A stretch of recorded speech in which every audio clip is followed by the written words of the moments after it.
a bitter wind howled through the town of Maplewood, rattling the windows of the elementary school like an impatient guest. Snow had begun falling at dusk, and by nightfall it was no longer the gentle kind that painted rooftops white. It was a storm, heavy and unrelenting. Most people were home, huddled by fireplaces or under thick blankets, grateful they had nowhere to be. But inside the school, long after the last child had gone home, a man stayed behind.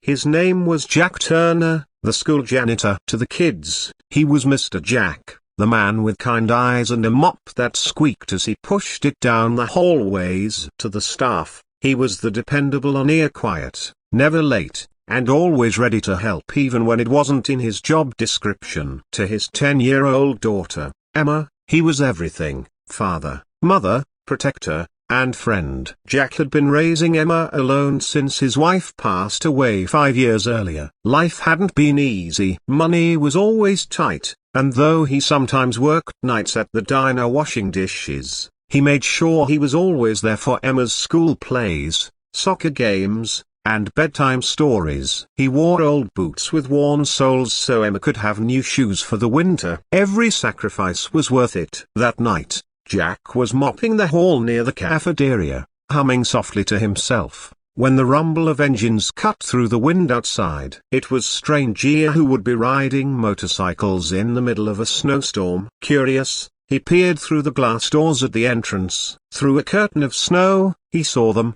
15 bikers, their headlights glowing like ghostly eyes, struggling to keep their bikes upright against the icy gusts.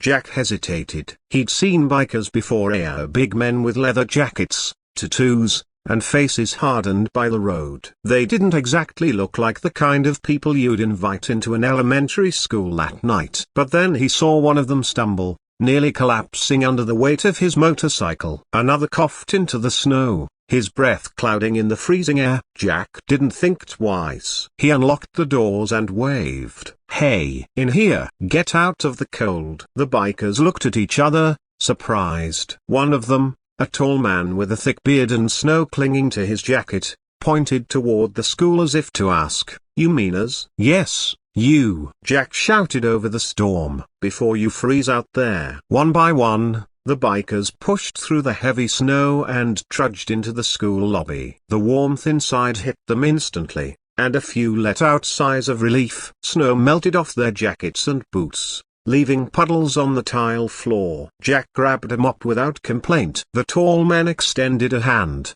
his gloves still damp. "Name's Hawk," he said in a gravelly voice. "Appreciate you letting us in. We didn't expect the storm to turn this bad." Jack shook his hand firmly. "I'm Jack. No one should be out in that mess. You're safe here tonight." The bikers exchanged glances. Safe. It wasn't a word they heard often from strangers. Jack guided them into the cafeteria. He found extra blankets in the nurse's office, brewed up as much coffee as the machine would allow, and even opened a few boxes of crackers and juice from the emergency pantry meant for students. Emma, who had been reading in the janitor's office, peeked her head into the cafeteria, wide-eyed at the sight of 15 bikers sitting around like school kids.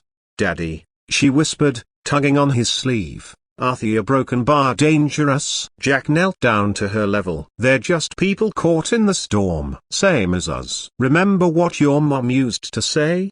A kindness is never wasted." Emma nodded, still nervous, but soon curiosity replaced fear. The bikers, hardened as they looked, softened in the presence of the little girl. One with a scar across his cheek showed her how to make paper airplanes. Another dug into his saddlebag and handed her a tiny carved wooden horse he'd been whittling on the road. Emma giggled, and the sound warmed the room. As the night went on, stories were shared. Hawk told of losing his brother to cancer, and how the road was his way of coping. Another biker admitted he hadn't spoken to his daughter in years and wondered if it was too late to make things right. Jack listened, nodded, and shared pieces of his own story, how he lost his wife, how raising Emma was the hardest and best thing he'd ever done, how he worked quietly in the background because that's what kept life moving forward.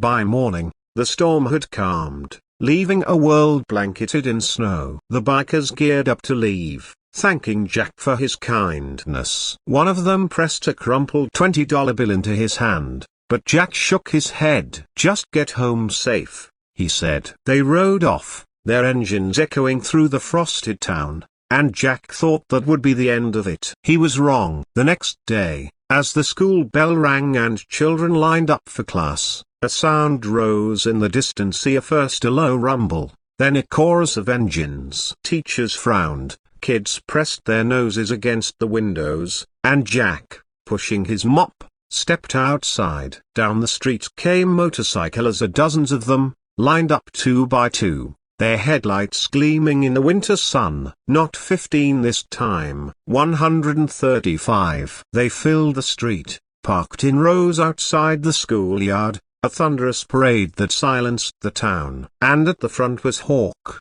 grinning beneath his beard. Jack's jaw dropped. What in the world? A broken bar. Emma ran to his side, eyes wide. "Daddy." They came back. Hawk dismounted and walked up. "We told the others what you did for us," he said. Word spread fast. "Most people don't give guys like us a second look, let alone open their doors. You treated us like human beings. That doesn't happen often." He gestured at the rows of bikes. "So we figured it was time someone showed you some kindness." Jack didn't know what to say. The bikers began unloading bags from their bikers, boxes of food, supplies for the school, winter coats, even a brand new pair of snow boots that fit Emma perfectly. Some brought envelopes with donations, collected from biker groups across the state. One man pressed a flyer into Jack's hand. It was for a fundraiser they planned to help improve the school gymnasium, with proceeds dedicated to Maplewood Elementary for the kids. The teachers came outside, stunned. Children cheered, running to admire the gleaming motorcycles. The principal, a stern woman who often reminded Jack not to let his mop bucket leave streaks in the halls, suddenly had tears in her eyes. Jack, a man who lived quietly in the background, found himself at the center of something extraordinary. He had offered shelter on a snowy night, expecting nothing in return. In doing so, he lit a spark that spread through the roughest, toughest men and women on 2 wheels, and they carried that spark back tenfold. The schoolyard that day was filled with laughter, roaring engines, and the smell of leather mixed with snow. But more than anything, it was filled with proof that kindness, no matter how small, had the power to ripple outward, touching hearts far beyond what anyone could imagine. Jack hugged Emma close as she slipped on her new boots. She looked up at him, eyes shining. "Mummy was right," she whispered. "Kindness is never wasted." And in that moment, with 135 bikes lined up before him, Jack knew she was.